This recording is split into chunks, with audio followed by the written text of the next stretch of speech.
Dispatch columnist and all-around heck of a good guy. Good morning, Ben. Good morning, McGraw. Welcome back. Thank you, sir. Can you explain the Golden Knights? How did they reach the finals?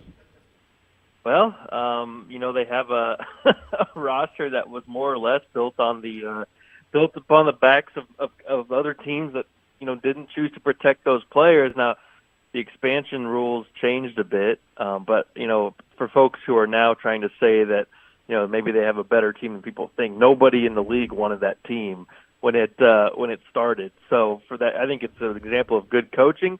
I think it's an example of good player selection and good general manager, and really making a lot of teams look bad. Let's tell it like it is. But I'm just really happy for the long-suffering fans of the franchise. They've had to wait so long. It's nice to see them get so much success. I feel bad. Something that really hits home here is you like to see the long-suffering fan bases rewarded. Yes, the Golden Knights fans have suffered. I don't know. It's almost unfair. It really is unfair that they're now in the Stanley Cup Finals.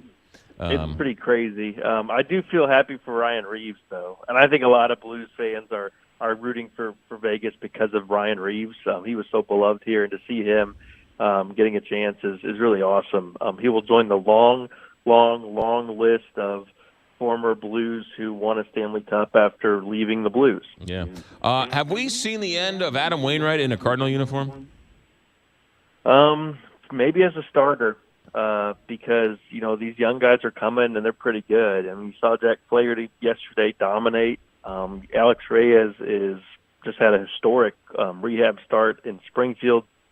He's got one left to go in Memphis, and he's eligible to come off the DL before the end of the month. And I think right now the Cardinals are in a spot where they feel like they gave Adam a fair shake, and I agree with that. But I think right now they have to go with what's the best options for their rotation in order to get wins. There could be, I guess, a chance for Adam to return as some sort of a reliever probably, but he has been moved to the 60-day DL, which gives him a pretty short window to come back, before the All-Star break there. He could effectively kind of hang out on the DL for the rest of the year, but the curveball still works, so I wonder if maybe there's a chance that he kind of reinvents himself, not as a high-leverage reliever, but as a guy out of the pen, in order to help his team, because that he has the kind of mentality and the kind of approach that he wants to be able to do something to help the team. And if there's a way for him to do that, then it could be coming out of the bullpen. Yeah, but he's such a legendary figure, and he's done so much, and you want to see him, be treated well on the way out the door. It's just sort of hard to see him struggle like this. Yeah, and that last start in San Diego, I think, proved to him and to the team that right now, unless he can prove he's healthy and that elbow can be okay when he pitches and then comes back and pitches again, that there's no sense of putting him out there, because it's just kind of tarnishing a legacy that really doesn't deserve that. He has been so good for this team. He is not just on the field but off the field, but he's been the closer, he's been the ace. He is going to go down as the best Cardinals pitcher, I think, to not be in Cooperstown. For sure Cardinals Hall of Famer, and the way it ends isn't the way that it should be defined. Right. I think too often we kind of forget how good guys were when we see them struggle at the end of their career. But Adam Wainwright has had an amazing career. It might not be over yet, but it could potentially be over as a starter. Yeah.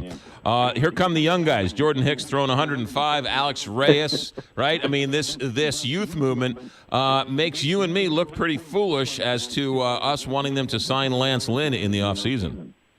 Yeah, it does. When we got to own that, and I've had to take that on the chin. But when the Cardinals were resisting urges to sign, Jake Arrieta, for example, who's been better than Lance Lynn. He wasn't great against the Cardinals, but he's had a much better season. They were saying, look, we've got faith in these young guys. Well, we hadn't seen much of these young guys. And we knew Jack Flaherty was going to be good, and we knew Alex Reyes was supposed to be back, but we didn't know, what those guys were going to do. The Cardinals said that we think they're going to be able to contribute. Well, they are. Jordan Hicks was being groomed as a starter before he was sent to be this high-velocity reliever. He has been outstanding, despite the fact that he's not striking that many people out with his 105-mile-an-hour fastball. Nobody can hit it very hard. And then you have Jack Flaherty, who looked yesterday like he's been doing this for years. To go that deep into the game, to be that poised, to battle that hard, that's a sign of a guy that you can lean on. And then Alex Reyes is pitching better than he ever has on his way back from Tommy John. The Cardinals are very patient in his rehab process, and I think it's paying off. He's in the best shape he's ever been in. He's lost all that baby fat that he had the last time we saw him, and he's just dealing. So for him to keep doing that as he climbs the levels in this rehab start, he's looking like a guy they're going to have to find a place in the rotation for as soon as he's cleared. So yes, they banked on their internal pitching youth, and it seems to be a very smart bet. Now they just got to create some consistent offense to go along with it. They'll be a pretty good team. What happens to Greg Holland now? Does he still sort of continue to struggle to find his place? It's kind of a question of who gives first, right? I mean, you have Matheny, who has it in his mind what he wants Greg Holland to be, and he lobbied for Greg Holland to sign, so he's going to try to find ways to use him. But, Greg Holland just keeps kind of betraying his trust here. Then you have the front office, who has the ultimate authority to make him go away if they want, but they paid him they agreed to pay him a lot of money. Right. And then you have the stubbornness of Greg Holland, who's outright saying, I don't want to go to the minors, try to get right. I belong here. I'll get right. Because, he has to accept he would have to accept an option. He's been around long enough that he doesn't have options. They can't make him go to the minors. He would have to agree to it. So it's kind of, if he doesn't start pitching better and more consistently, then it's probably going to come to some sort of an ugly head at some point. I think all involved would like that to not happen.